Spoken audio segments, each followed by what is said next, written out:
Good morning dear students, Shivam Sankalp की इस online classes में आप सभी का स्वागत है। We are meeting after a long time. So आशा करता हूं कि आप अपने घर पे होंगे और स्वस्थ होंगे। डियर स्टूडेंट्स, आज के क्लास में हम लोग FA1 जो मासिक परीक्षा आपका पहला हुआ था उसमें आपसे जो भी प्रश्न पूछे गए थे MCQ वाले, उन्हें हम डिस्कस करेंगे और जानेंगे कि उनके सही आंसर क्या हैं और कैसे हैं। ठीक, तो जो अभी मासिक परीक्षा आपका हुआ था उसमें रिजल्ट बहुत सारे बच्चों का अच्छा नहीं रहा। जितनी उम्मीद थी उतनी अच्छे आप लोग नहीं कर सके। तो क्या इतने कठिन प्रश्न थे? नहीं, इतने कठिन प्रश्न नहीं थे डियर स्टूडेंट्स।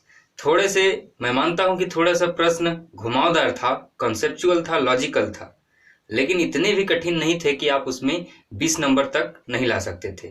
बताइए, आपकी क्लास में लगभग 40 के आसपास बच्चों ने एग्जाम दिया था और उसमें से केवल एक ही स्टूडेंट ऐसा है या ऐसी हैं जिनका नंबर 20 एबव है। ठीक, तो काफी निराशाजनक है। तो ये जो हमने प्रश्न दिया था, तो हो सकता है कि ये आपको थोड़ा सा डिफिकल्ट लगा हो सॉल्व करने में। तो मेरा सवाल देने का मकसद डियर स्टूडेंट्स ये था कि मैं आपकी बोर्ड की एग्जाम की तैयारी करा रहा हूँ। तो आप जब बोर्ड की परीक्षा में बैठेंगे डियर स्टूडेंट्स, तो कोई जरूरी नहीं है कि मेरे द्वारा पढ़ाया गया या फिर आपके द्वारा पढ़ा हुआ वो सारे प्रश्न रटे रटाए आपको कॉपी में, पेपर में देखने को मिले। ठीक, हो सकता है कि एग्जामिनर आपसे कुछ घुमा फिरा के सवाल पूछे, तो आपको उसके लिए तत्पर होना चाहिए और तैयार होना चाहिए कि किस प्रकार से क्वेश्चंस पूछे जा सकते हैं। राइट, तो चलिए अब डिस्कस करते हैं कि वो कौन कौन से प्रश्न थे और उनका सही आंसर क्या होगा। ठीक, तो डियर स्टूडेंट्स, जो पहला प्रश्न था आपका वो था कि कांच की छड़ को रेशम से रगड़ने पर छड़ धनावेशित हो जाती है। ठीक, इसमें ये पूछा जा रहा था कि दो पदार्थ हैं, ये कांच है, दूसरा रेशम है। जब उनको आपस में रगड़ा गया तो जो क्षण था कांच का वो धनावेशित हो जा रहा है। और यदि धनावेशित हो जा रहा है तो उसके क्या कारण है वो सारा कुछ यहाँ पे लिखा गया था, जिसमें पहला ऑप्शन था कुछ प्रोटॉन रेशम से छड़ पर आ जाते हैं कुछ इलेक्ट्रॉन रेशम से छड़ पर आ जाते हैं, कुछ इलेक्ट्रॉन छड़ से रेशम पर आ जाते हैं, कुछ प्रोटॉन रेशम से हवा में आ जाते हैं। ठीक, तो इसका सही आंसर क्या होगा? तो आपसे पूछा जा रहा है कि धनावेशित, तो आपको मैं बताया था कि कोई पदार्थ कब ऋणावेशित होता है और कब धनावेशित होता है। तो अगर ये हमारे पास दो पदार्थ हैं, अगर यहाँ पे हर पदार्थ में हमने ये जाना था कि ये प्लस माइनस यानी प्रोटॉन और इलेक्ट्रॉन की संख्या हमेशा क्या रहती है? समान रहती है। ठीक, अगर यहाँ पे मतलब जितने प्लस होंगे उतने ही माइनस होंगे, 1 2 3 4 5 6, तो यहाँ पे भी कितने होने चाहिए? प्लस 6 होने चाहिए। और यहाँ पे अगर 3 माइनस वाले यानी इलेक्ट्रॉन है तो 3 प्रोटॉन यानी प्लस वाले आवेश होने चाहिए। तो हमसे पूछा गया था कि धनावेशित, तो धनावेशित डियर स्टूडेंट्स कब होगा? कि जब यहाँ के जो निगेटिव वाले इलेक्ट्रॉन्स हैं, ये माइनस इलेक्ट्रॉन्स जो हैं ये इसमें चले जाएंगे, और ये इलेक्ट्रॉन जैसे ही इसमें चले जाएंगे तो यहाँ पे प्रोटॉनों की संख्या ज्यादा हो जाएगा, प्लस की संख्या ज्यादा हो जाएगी, और ये वस्तु क्या हो जाएगी? धनावेशित हो जाएगी। ठीक, तो इसमें जाता क्या है? जो प्रोटॉन है वो बंधा होता है नाभिक से, वो नहीं जा सकता है। मुक्त कौन होता है? इलेक्ट्रॉन होते हैं एक जगह से दूसरे जगह जाने के लिए। तो जब हम कांच की छड़ और रेशम को रगड़ेंगे डियर स्टूडेंट्स, तो जो इलेक्ट्रॉन्स होंगे वो क्या होंगे? स्थानांतरित हो जाएंगे। किस में चले जाएंगे? रेशम में चले जाएंगे, और प्रोटॉन में प्लस आवेश यानी प्रोटॉन की संख्या बढ़ जाएगी, जिसके कारण वो धनावेशित हो जाएगा। ठीक, और इसी में एक सवाल आपको घुमा के और पूछा जा सकता है कि जब कांच और रेशम को रगड़ा जाता है तो बताइए धन पे कौन सा आवेश आएगा? ऋणावेशित या फिर धनावेशित? ऐसा कुछ भी पूछा जा सकता है आपसे, तो इसके लिए भी आपको तैयार रहना है। तो इसके लिए आप कैसे पढ़ेंगे? इसके लिए मैंने आपको एक विद्युत सारणी पढ़ाया था, जिसमें सारा कुछ मैं लिखाया था लाइन से कि जब ऊपर वाले जो पदार्थ रहते हैं वो धनावेशित, उन पर धन आवेश आता है, और जो नीचे वाले पदार्थ होते हैं जैसे कि रबड़, प्लास्टिक, ये सारे उनमें ऋणावेशित, ऋणावेशन होता है उनका, यानी ऋण आवेश आते हैं उस पर। ठीक, बढ़ते हैं आगे। अब इसमें अब अगला प्रश्न था आपका कि निम्न में से कौन वैद्युत विभव का मात्रक नहीं है। ये नहीं पूछा है, पूछा है क्या, विद्युत विभव का मात्रक नहीं है। तो विद्युत विभव यानी V का हमने फार्मूला देखा था डियर स्टूडेंट्स। फार्मूला क्या देखा था कि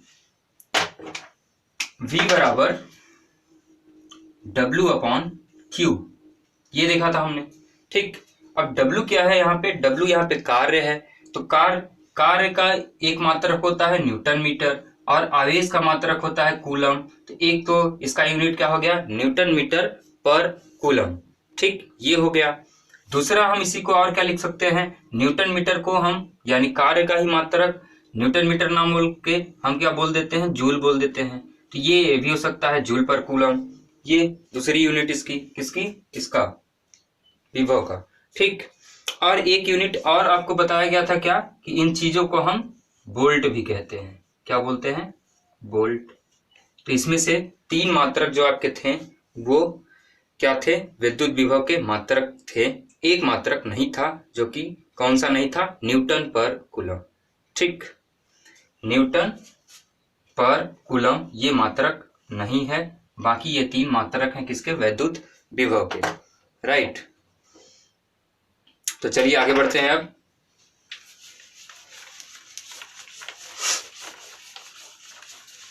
अगला तीसरा प्रश्न था आपका, इसमें पूछा गया था आपसे कि 8 कूलम आवेश में उपस्थित इलेक्ट्रॉनों की संख्या बताइए।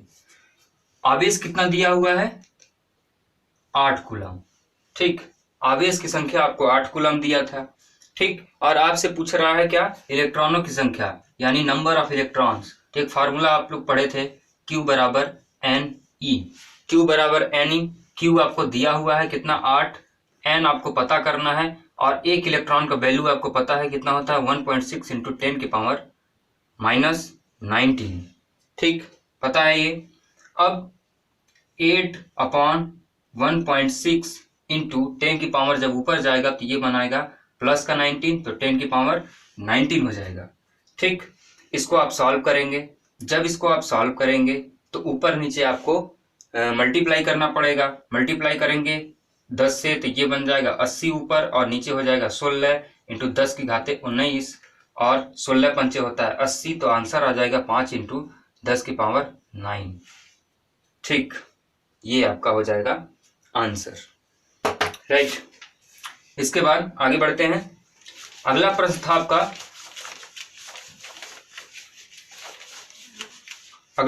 आपका, कि वैद्युत फ्लक्स का मात्रक बताइए।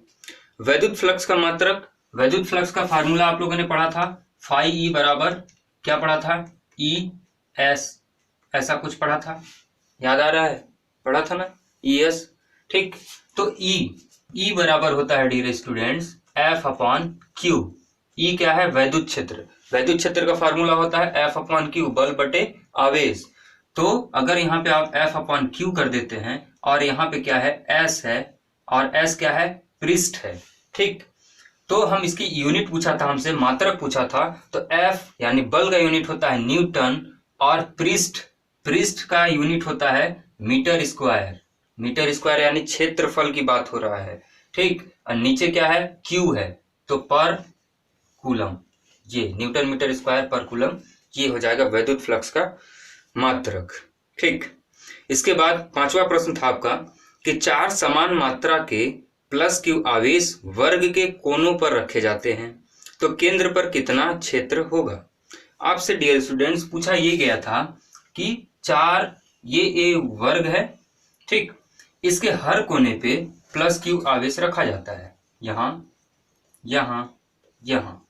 तो पूछा ये गया था कि इसके सेंटर पे यानी केंद्र पे यहाँ कहीं वैद्युत क्षेत्र कितना होगा, यही आपसे पूछा था। तो वैद्युत क्षेत्र हम जब भी निकालते हैं डियर स्टूडेंट्स, तो हमें क्या चाहिए, F/Q, बल निकालना पड़ेगा। तो बल हम देख पा रहे हैं कि इस +Q आवेश के कारण इधर बल लगेगा, इस +Q आवेश के कारण इधर बल लगेगा और इस +Q आवेश के कारण इधर और इस +Q के कारण इधर, जो कि हमेशा देख रहे हैं कि अपोजिट बल लग रहा है। तो जब भी ऐसे बल लगते हैं एक तरफ पॉजिटिव दूसरी तरफ नेगेटिव, दोनों विपरीत बल लगते हैं तो उनका जो परिणामी बल होता है वो हमेशा कितना होता है? शून्य होता है। ऐसा प्रश्न मैं आपको न्यूमेरिकल में बताया था जब न्यूमेरिकल करा रहा था, तो याद आ रहा होगा जो बच्चे अटेंड किए होंगे क्लास। तो यहाँ पे वैद्युत क्षेत्र टोटल कितना हो जाएगा? अगर F हमारा 0 हो गया तो वैद्युत क्षेत्र भी कितना हो जाएगा? 0 हो जाएगा। ठीक, इसके बाद अगला प्रश्न था कि निम्नलिखित में से कौन सा कथन सही नहीं है? चालक का आकार बढ़ाने पर धारिता बढ़ती है, ये तो सही है, जरूर बढ़ता है। पैरावैद्युत बढ़ाने पर धारिता बढ़ती है, बिल्कुल सही है। चालक को अनावेशित करने पर धारिता बढ़ती है, ये गलत है। किसी चालक को आप अगर अनावेशित कर देंगे तो वो उसकी धारिता बढ़ेगी थोड़ी, घटेगी ना, ये गलत था इसमें। इसके बाद छठवां प्रश्न है वैद्युत क्षेत्र में द्विध्रुव पर लगने वाला बल आघूर्ण। वैद्युत क्षेत्र में द्विध्रुव पर लगने वाला बल आघूर्ण पूछा था आपसे। बल आघूर्ण यानी टॉर्क पूछा था। टॉर्क का फॉर्मूला हमने देखा था PE sin थीटा। अब आपको जो यहाँ पे ऑप्शन दिए गए थे उसमें साइन थीटा नहीं था, तो इसका टॉर्क बराबर कितना आंसर आपको करना था? PE, ये ठीक बल आघूर्ण का फार्मूला। इसके बाद अगला प्रश्न है वैद्युत द्विध्रुव की निरक्षीय स्थिति पर वैद्युत क्षेत्र। किस स्थिति पर? निरक्षीय स्थिति पर। वैद्युत क्षेत्र की जब हम गणना कर रहे थे तो 3 स्थितियां देखे थे, एक तो अक्षीय स्थिति पर, दूसरा निरक्षीय स्थिति पर और तीसरा देखे थे किसी भी बिंदु पर। ठीक, तो इसका जो करेक्ट आंसर था डियर स्टूडेंट्स, ये वाला आंसर क्या था? 1/4 pi epsilon not 2p upon r का क्यूब। अब यहाँ पे क्या हुआ है कि ऑप्शन में E बराबर ये 1/4 पाई एप्सिलॉन नॉट को हम k लिख सकते हैं और 2p अपॉन r क्यूब इसका राइट आंसर। कोई जरूरी नहीं है कि आपको एग्जाम में 1/4 पाई एप्सिलॉन करके दे, इसको हम k से भी डिनोट कर देते हैं।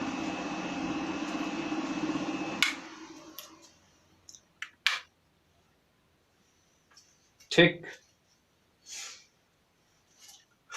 इसके बाद अगला प्रश्न था 9वां वैद्युत धारिता का मात्रक। वैद्युत धारिता को हम किससे डिनोट करते हैं? वैद्युत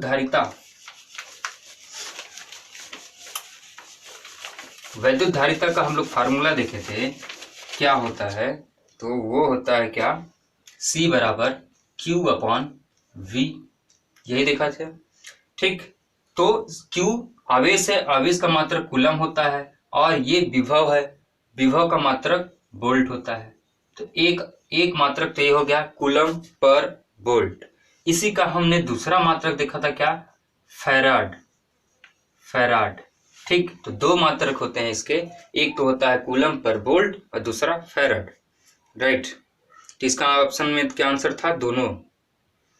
किसी भौतिक राशि का मात्रक N पर कूलम है, N मतलब न्यूटन पर कूलम होता है, तो बताइए वो कौन सी भौतिक राशि है? वैद्युत फ्लक्स, वैद्युत क्षेत्र, वैद्युत विभव, बल आघूर्ण। तो ना तो वैद्युत फ्लक्स हो सकता है, ना तो वैद्युत विभव हो सकता है, ना ही तो बल आघूर्ण हो सकता है। इसका करेक्ट आंसर यानी न्यूटन पर कूलम किसका मात्रक है? F/Q का, और F/Q क्या है? वैद्युत क्षेत्र है। तो इसका आंसर था वैद्युत क्षेत्र। इसके बाद 11वां प्रश्न आपको पूछा गया था वैद्युत फ्लक्स का अनुपात। यहाँ पे आपको एक डायग्राम दिया था ऐसा। ठीक, यहाँ पे आवेश था 2Q और यहाँ पे आवेश था 3Q। आपसे पूछा था क्या? वैद्युत फ्लक्स का अनुपात। ठीक, तो इस पृष्ठ के कारण यहाँ पे कुछ और वैद्युत फ्लक्स होगा और इस पृष्ठ के कारण यहाँ पे कुछ और वैद्युत फ्लक्स होगा। ठीक, तो ये क्या कौन सा पृष्ठ है? गॉसियन पृष्ठ है। तो हमने फाई ई का फार्मूला देखा था गॉस थ्योरम में, क्या देखा था? Q अपॉन एप्सिलॉन नॉट, यही देखा था। तो यहाँ पे अनुपात पूछ रहा है, तो मतलब फाई E1 पूछ रहा है अपॉन फाई E2 पूछ रहा है। फाई E1 Q कितना दिया है? 2Q upon epsilon not divided by इस पृष्ठ के कारण 3Q upon epsilon not. Epsilon not cancel हो गया, और 2Q/3Q बचा, यहाँ पे Q भी कैंसिल, तो आंसर आ जाएगा 2/3। ये है अनुपात किसका? वैद्युत फ्लक्स का। इसके बाद 12वां प्रश्न था आपका कि n संधारित श्रेणी क्रम में जुड़े हैं तो उनका ये तुल्य धारिता क्या होगा।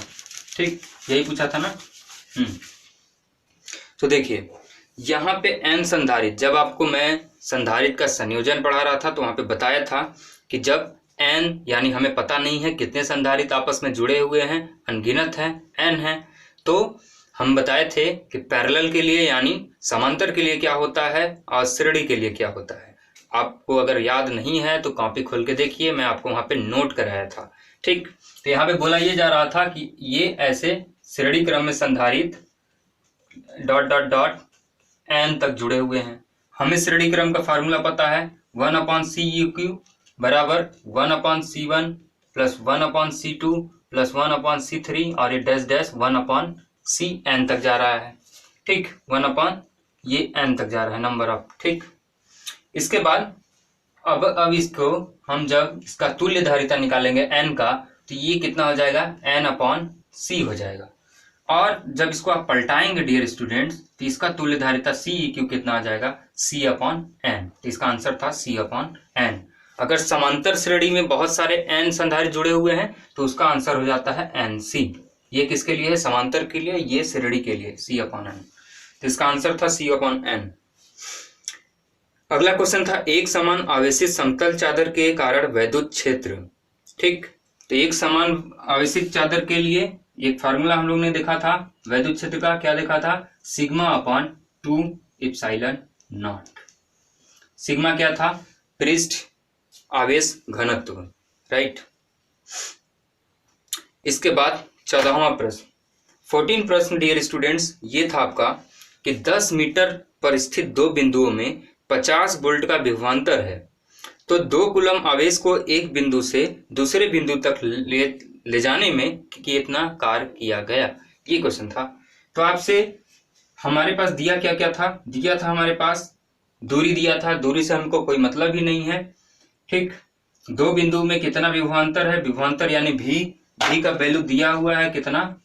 50 दिया हुआ है, और आवेश का वैल्यू दिया है 2 कूलम। W आपसे पूछ रहा था, तो V बराबर हमने फार्मूला पढ़ा है क्या? W/Q। तो V का मान अगर 50 है और W आपसे पूछ रहा है और Q दिया हुआ है कितना? 2, तो ये W कितना हो जाएगा? 50 × 2, आंसर 100। और इसका मात्रक कितना होता है कार्य का? जूल। तो आंसर कितना हो जाएगा? 100 जूल। ठीक, इतना आसान था प्रश्न, आप लोग गलत करके आए हैं। बस फार्मूला तो पुट करना था और कुछ तो करना नहीं था।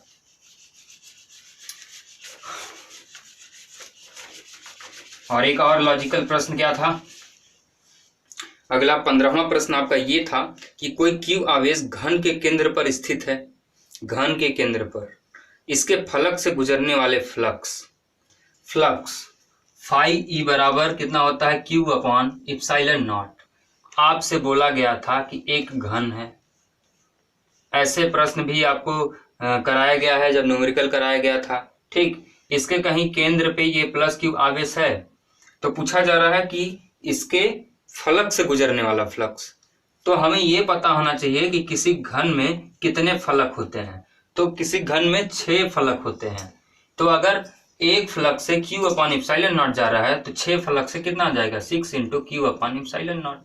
तो आंसर था 6Q/ε0। ठीक, 6 फलों से। अगर एक फलक का पूछा रहता कि एक फलक से कितना जा रहा है, तब इसका आंसर क्या हो जाता? Q/6/ε0। ठीक, यहाँ पे सीधे सीधे आपसे पूछा था कि इसके फलक से गुजरने वाला फ्लक्स। ठीक, फलक से, तो टोटल फ्लक्स 6 होते हैं, तो 6Q/ε0। अगर एक फ्लक्स का पूछा होता कि एक फलक से कितना फ्लक्स गुजरेगा, तब क्या होता आंसर? Q/6/ε0। ठीक, इसके बाद क्वेश्चन था कि संधारित्र में संग्रहित स्थितिज ऊर्जा यानी U बराबर हमने फार्मूला देखा था 2-3 कि इसी को हम 12 CV² भी लिख सकते हैं, और इसी को हम क्यू भी हाफ क्यू भी लिख सकते हैं, और इसी को हम लिख सकते हैं क्यू स्क्वायर अपॉन 2c लिख सकते हैं। तो ये सारे यूनिट हैं किसके, स्थितिज ऊर्जा के। ठीक, कॉपी में आप लोग देख लीजिएगा इसको। 17वां प्रश्न था कि वैद्युत बल रेखा का गुण नहीं है। कौन सा गुण नहीं है? तो इसमें जो आंसर था वो था कि चालक के अंदर से गुजरती है। कोई भी वैद्युत बल रेखा चालक के अंदर से नहीं गुजरती है। यहाँ पे वैद्युत क्षेत्र कितना होता है चालक के अंदर? 0 होता है।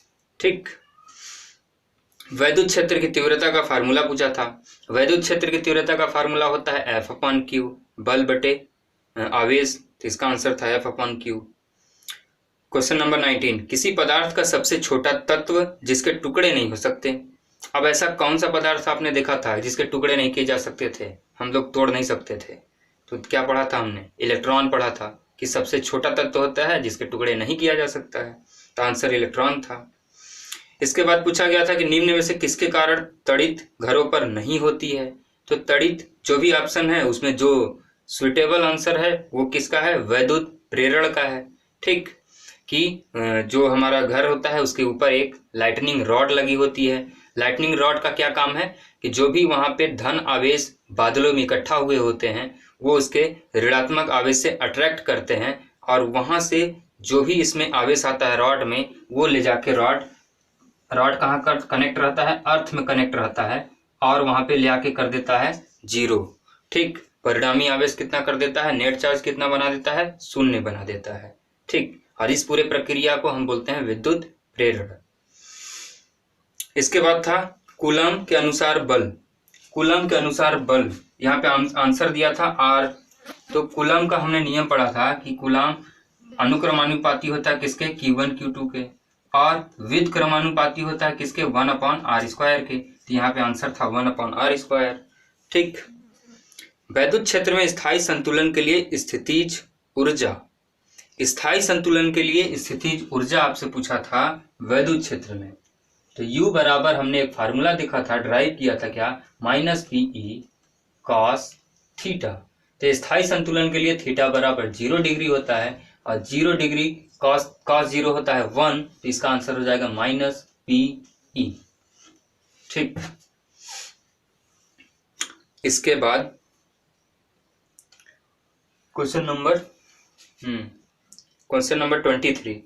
23 है वैद्युत द्विध्रुव के निरक्षीय रेखा के किसी बिंदु पर वैद्युत विभव।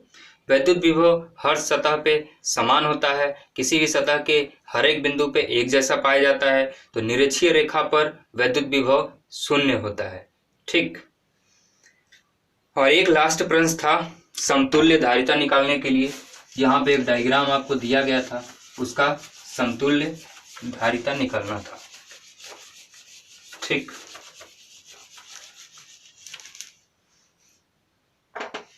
तो यहाँ पे एक डायग्राम आपको दिया गया था ऐसा।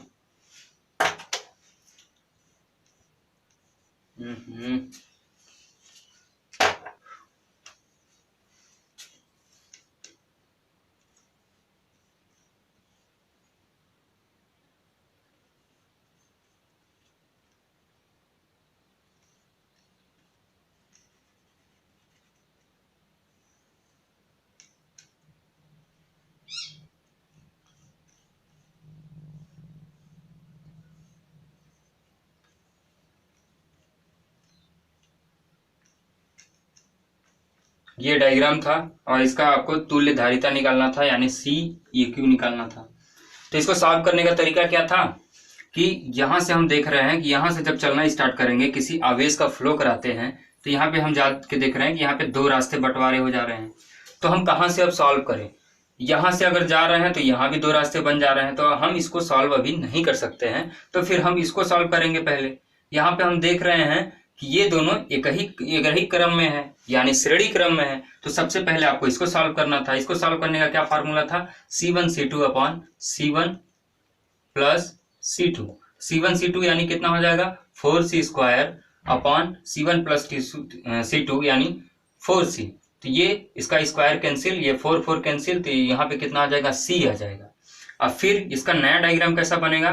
तो नया डायग्राम इसका कुछ ऐसा बन जाएगा।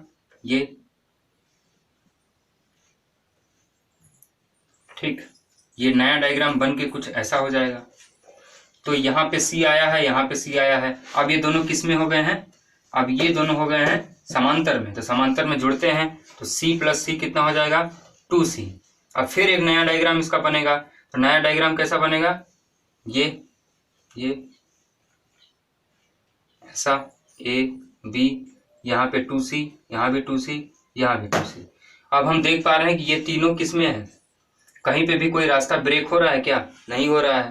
तो ये तीनों किस में है? श्रेणी में है। तो श्रेणी में है तो इसको हम सॉल्व कर लेंगे। 1/2C plus 1/2C plus 1/2C, ठीक, 1/CEQ, क्योंकि श्रेणी में है। तो यहाँ पे कितने हो जाएंगे? 3/2C। ये कितना आया? 1/CEQ। जब इसको आप पलटा देंगे तो CEQ यानी तुल्य धारिता निकलेगा। पलट के कितना बना लेगा? 2C/3। तो ये था इसका आंसर, इसका करेक्ट आंसर। ठीक, ये थे सारे प्रश्न जो आपके मासिक परीक्षा पहले में आपके पूछे गए थे। तो जिन बच्चों का अच्छा गया पेपर, अच्छी बात है। जिन लोगों का थोड़ा बहुत गड़बड़ गया तो कोई बात नहीं, मेहनत कीजिए और आके अच्छा करने की कोशिश कीजिए, और आपसे मेरी उम्मीद भी यही रहेगी। तो इसी के साथ इस क्लास को यहीं पे समाप्त करते हैं। धन्यवाद।